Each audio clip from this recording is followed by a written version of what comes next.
Tuan-tuan tengok katalah tuan-tuan pergi belajar, ada orang cerita pasal hadis Bukhari, tuan-tuan tengok hadis tu sahih kan. Tiba-tiba ada satu benda tu yang Rasulullah ni dulu biasa buat.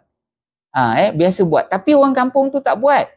Dia tak tahu pun benda tu sebagai satu sunnah. Tiba-tiba tuan-tuan tahu itu merupakan satu sunnah, jadi tuan-tuan memulakan perkara tersebut dekat dalam kampung tu contohnya, ataupun dekat tempat tuan-tuan. Memulakan satu sunnah. Tuan-tuan akan dapat pahala insya-Allah.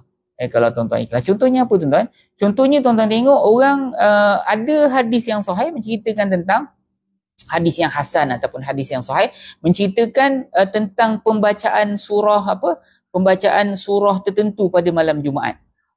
Contohnya macam apa tuan-tuan? Baca surah apa kita panggil? Baca surah Kahfi kan. Jadi sebelum tu kampung tu tak pernah pun baca Kahfi malam Jumaat. Apa nak baca Kahfi? Kita biasa baca Yasin. Tak apalah. Bacalah apa-apa surah pun kan.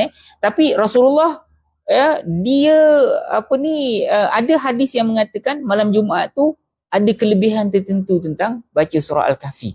Jadi kita pun kata, okey, saya ada jumpa satu hadis, hadis gini, kita jom mulai minggu ni kita baca surah Kahfi. Jadi kebetulan tuan-tuan pun dihormati di kampung tu. Katalah tuan-tuan pun ustaz juga ke, orang kampung semua sayang tuan-tuan kan. Okey, jom mula baca Kahfi. Jadi sejak daripada hari tu orang kampung tuan-tuan, instead of baca Yasin, baca Kahfi, ataupun baca Yasin pun juga, baca Kahfi pun juga. Cuma baca